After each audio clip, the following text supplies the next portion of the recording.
Hi guys, it's Paul from International Scale Modeller. Welcome to part 5 of our techniques guide.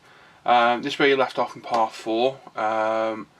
Exactly how we were. I've done no more work other than adding the undercowling and the radiators on the wings. I've still got all the other wing components, the tail sections to put on, but for what we need today, we don't need those. So today we're going to focus on re-scribing, basically putting back some of the detail we've lost with filling and sanding the fuselage halves. Once that's done, we'll then move on to canopy masking and gluing in position. I'll show my technique for doing that. So get the box out of the way, put that to one side.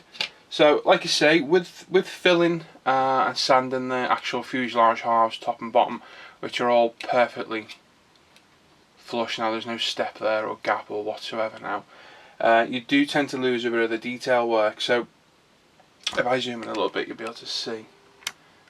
I can get the camera to focus. So you can see the likes of there, where you can see the nice clear panel lines. They disappear on the top section.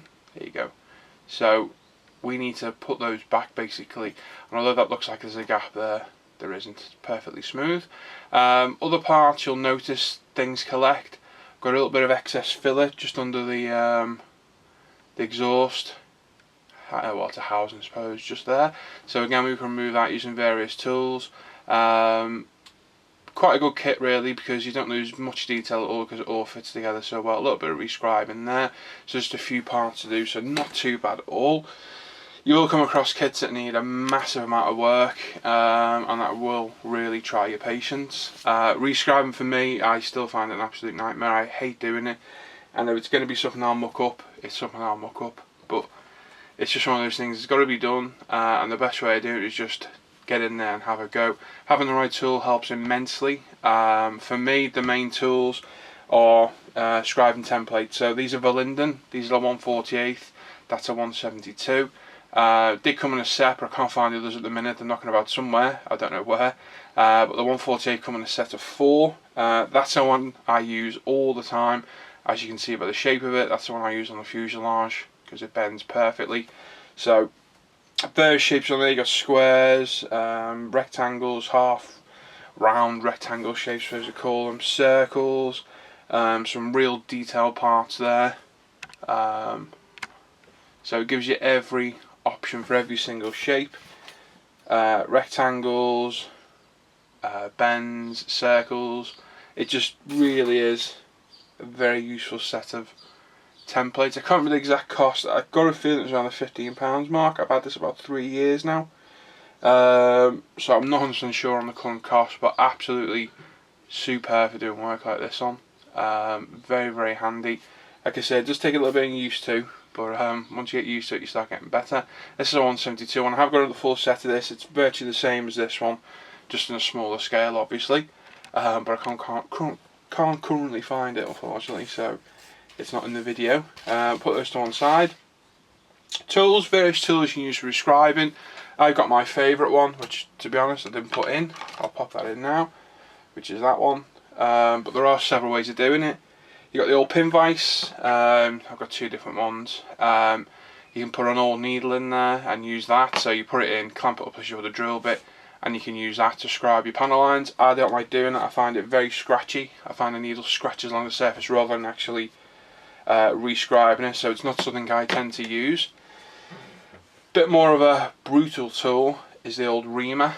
It's a very, very handy tool. It's a double-ended tool, so you can pop it out. It's double-ended, so you can spin it around. You've got a bit more of a serious point one end to the other, but it's a bit of a brutal tool. So I use this for if there's something in the way, or I think it's fell in now. Something I can't quite get to and what have you, I'll use it for that, but it is a rather brutal tool, as it's fell all the way through on me now. We don't need it today anyway, so it's not a problem. We'll put that to one side, I'll sort it later. Like I say, it's a rather brutal tool. It's ideal for opening up holes, so if you drill the hole and it's not quite big enough, you can use that to chamfer the edges and what have you. So it is a very useful tool, but it is a little bit too brutal for re-scribing, but you can use it for that. Next up is Tamiya's P cutter. Very, very useful tool, absolutely superb. Was my tool of choice for a while. but again, it can be a little bit brutal because you've got a really good point on that. Like, there you go, you can see it there now. And the idea is you put it on and you drag it back. This one for me, it works very well, but I tend to slip a lot with this, and it's caused more bad than good in the past. But it's a very good tool for straight edges. If you're doing like on the edge of the wings here, the leading edges, we've got some filler we need to remove. If you're literally popping it in just to remove a bit of filler, it works very well. For going over the fuselage halves, I find it a little bit hit and miss, but that's my own personal experience. Quite new to me. I bought this about 2 months ago. It's the trumpeter tool. As you can see, the actual hook, if I put it on the plane, is not quite as pronounced as the P-cutter one, the Tamiya one. So this is the one I've been using lately. I find it a lot easier to use. It was a fraction of the cost. I think that's about £12, Ollie. This was about 6, I can't remember. It was half the cost. It's a lot simpler tool, as you can tell. Once that's blunt, I don't think there's anything to do. You have to buy a new one, at least with the Tamiya, if it'll pop open for me. You've got spare blades in there, so you can replace them over time. But I do find that a little bit harsh. You can vary the length this goes, it slides in and out. But for me, that's a tool I use for my Re-Scribing now. So that's what we'll be using today. Another useful tool, not particularly on this, but any plane that's got a lot of rivet detail, that again you're going to lose by sanding, what have you, is Trumpeter's little rivet maker. Very, very simple tool. It's a, if I can zoom in, you can have a look. There you go, you can see the teeth on the little wheel that spins, so you can literally pop it on the surface, a little bit of pressure, wheel it along one of these scribing templates, and you can put the riveting detail back in. If I can find them quickly, which I can't, no, they're in the drawer somewhere. You get several different types of wheel, and they're all various sizes for different scales, so you can do different size rivets. Virtually, you know, every single size you need to do. I've only used it once. I can't remember what I used it on, but it worked very well. But again, it's a tool that takes a lot of getting used to, because again, you can do more bad than good with it. So it's worth practicing before you really go to town on model with this, because you could make an absolute mess of it. But again, use one of the templates, follow along, and you'll put the detail back in. Very useful tool. All the trumpeter tools are very cheap. To me, they look quite cheap and nasty, but they work very, very well. Again, I think this was about £4, £3, if that. So very handy tool. Again, different uses for different things. So Re-Scribing, like I say, I use this trumpeter scriber. I'll just show you very quickly my technique for the fuselage tops, and it's the same for the top and bottom. Wing sections, if it's a straight edge, I don't tend to use a template. I'll let the, if I show quickly, I will let the tool run along the panel line and do the job itself. I'm not sure what we're going to be able to pick this up because the camera's whiting out on my monitor today. So you literally got a perfect panel line just there. I'll follow it down, no pressure, just let the tool do its job. I'm just letting that fall over the edge of the wing, and there we go. And then I go to underneath, exactly the same. Make sure we're in shot for you.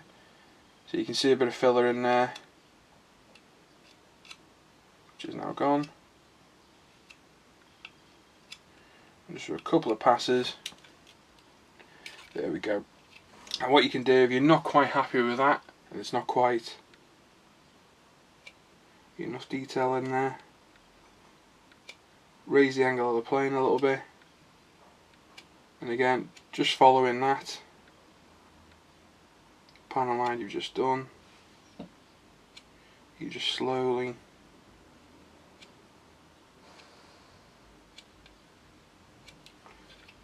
build it up till you're done. So there you go. You guys can see that. I just literally put that one back in. It's hard for me to see, the old camera's whiting out today on the monitor, I don't know why.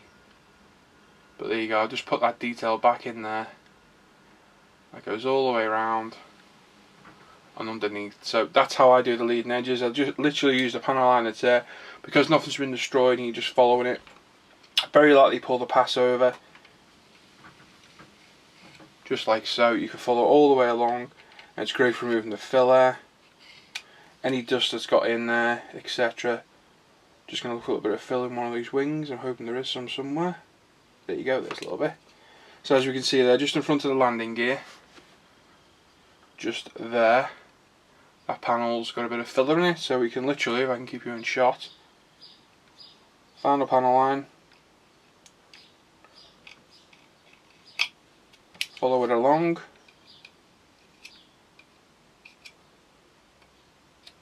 and there we go. So there's that panel line now clear and ready to go.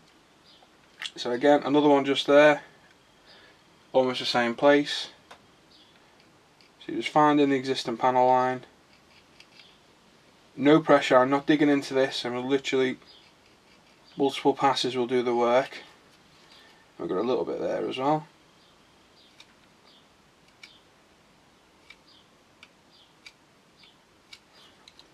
You're better off going over multiple times and try and do it in one go, because that's when you're going to make a mistake.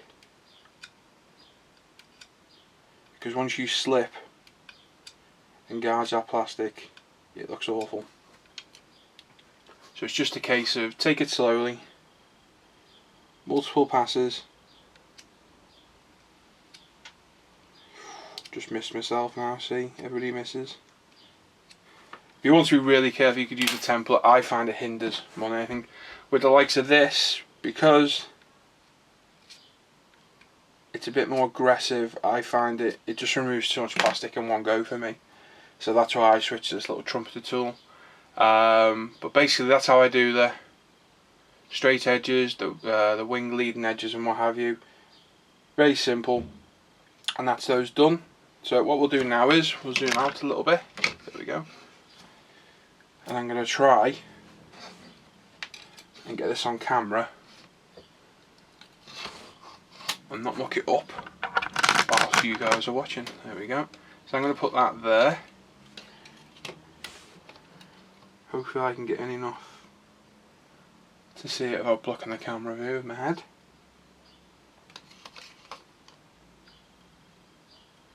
If you think this is difficult doing it in your own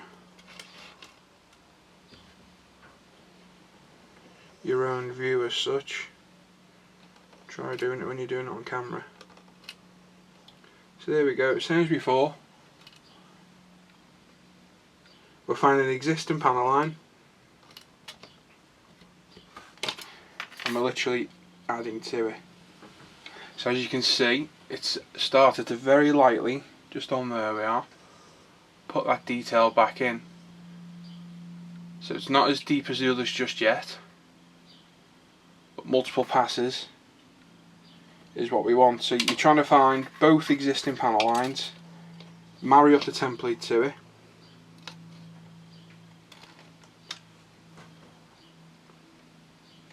and just lightly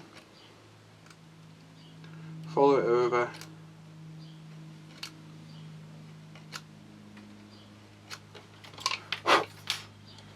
until you're happy with what you've got. What you may need to do is just to, and I wouldn't recommend doing this, I'd use the template, but for me, exactly the same way we did the wings. Now that you've got a line there, you can use that as a guide.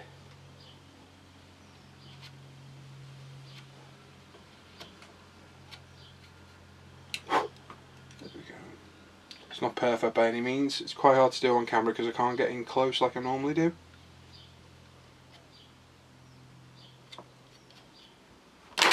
There we go, that'll do for me there. So there you go, that panel line's now back in. It is slightly different to the one that's already there, but once done you won't really notice. If I grab the last Me109 I did, if I can get it out without knocking everything on the shelf over. There we go. Oh, I've just knocked off the aerial wire. Oh well. So this is the last one I did. You can see it's a lot deeper because I've gone over it multiple times. So that's almost the one we're doing now. I need to dust this plane. So what I'll do off camera, I've shown you my way of doing it, is I'll literally keep going until I'm happy with the width. I need to get these to match what we've already got. So it's just a case of, like I say, multiple passes. Rather than trying to do it all in one go, just keep going over it until you're happy. It is an absolute pain to do. I hate doing it. Really do hate re-scribing. There's not many aspects of modelling I don't like, but re-scribing I really cannot stand doing. But that's it. So I'll go over all this off camera. Right, okay, so we're back. Whole plane's been re-scribed now. I'll zoom in a little bit so you can see. Off camera I've re-scribed everywhere. Top's gone very nice. It has to as the front, just behind the engine cowling. Underneath was okay. Hasn't come out perfect, but it'll do the job. The top I'm very happy with. One little mistake just there where I slipped, but it's a very, very shallow nick and I don't think you'll see it, to be honest. Like I say, we're all human. I'm not perfect by any means. So it's just what it is, but I'm happy with that. It's come out very well. I've also touched up the interior and the instrument panel with the RLMO 2 and the Vallejo black. Once that's fully dry before the canopies go on, I'll dry brush it in the silver again and it'll match the rest of the cockpit perfectly. I've gone all around the fuselage edges, so once that canopy's on, it'll work out perfectly. Right guys, there's part 5 done. We covered re-scribing. That's how I do it. May not be the right way or the wrong way, but that's how I approach the problem of re-scribing as such. Hope you like what you've seen or you found it helpful in any way at all. Please post some comments on the YouTube channel or on the forum.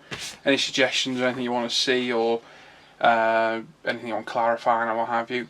I'll be back very shortly. Part 6 was filmed with this part. I've just separated the parts to make them a bit more manageable and watchable for you guys. That'll be up soon, which we cover canopy masking and attaching the canopies to the fuselage glue and what have you. So that's us for today. Paul from InternationalScaleModel.com. Thanks for watching and I'll see you next time.